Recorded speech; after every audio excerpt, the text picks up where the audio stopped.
Hi, my name is Alma Robinson. I'm the Executive Director of California Lawyers for the Arts. I'm based in San Francisco. We have offices around the state, and this is my mediation moment. I'm excited about that.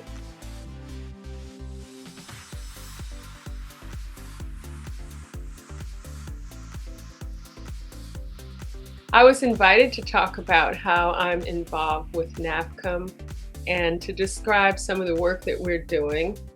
2 years ago, my organization was invited to participate in a cohort with DG Mon, the executive director of NAFCM, in order to expand mediation services, activities, and trainings to include more young adults, the age range of 21 to 35.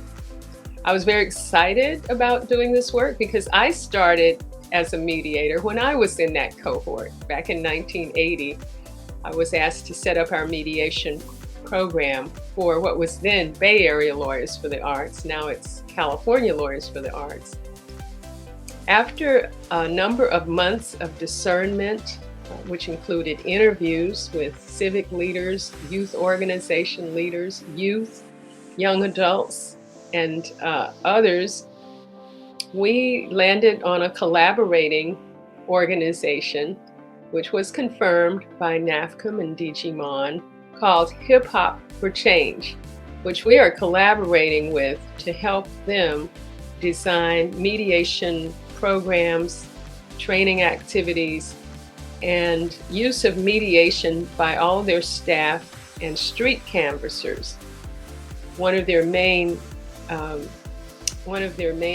lines of work is canvassing on the street for funds for social justice and environmental causes.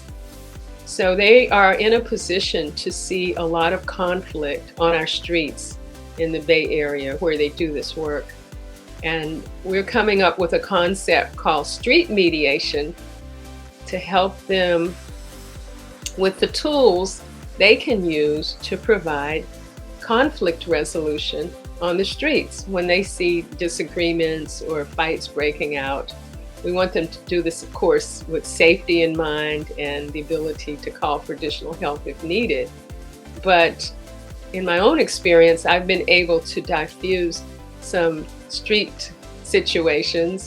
For example, I was walking in my neighborhood and saw a man sitting on his steps yelling to anybody, I need help, these police are harassing me, and what I really need is some medical help. I need an EMT. And so I was across the street and I yelled over, and he was surrounded by 2 police officers, and I said, "Do you need a mediator?" And he continued his rant saying that the police were harassing him and he needed an EMT. And so I said, "Sir, I'm sure they can get some medical help for you. I'm sure they can call an EMT."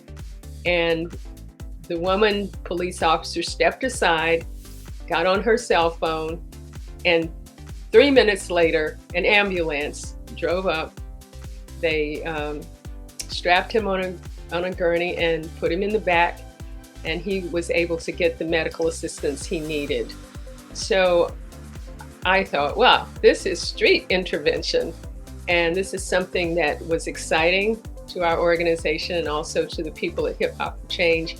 I'm looking forward to working with them to design our training program and adapt it for their possible interventions in our community. It's very exciting work, and we hope it can diffuse some of the conflict situations we have seen amongst police officers, neighbors, community people, and others that are happening right in front of us. It's so easy to ignore these situations and keep walking, but if we develop the right tools, we feel like we can intervene and make a difference in our community.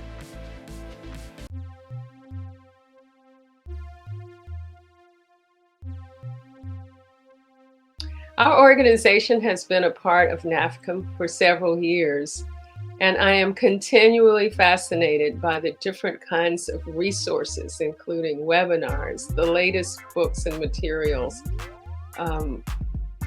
opportunities to review movies together. Recently, we looked at a movie about Colin Kaepernick and talked about racist issues in our society and what young people are grappling with, as well as other meetups that NAFCM has arranged for members. And so it's a very dynamic organization. I think the leadership is really to be commended for always looking ahead and seeing how mediation can meet the moment. So I'm really glad to be part of this organization and encourage others to join as well. Thank you.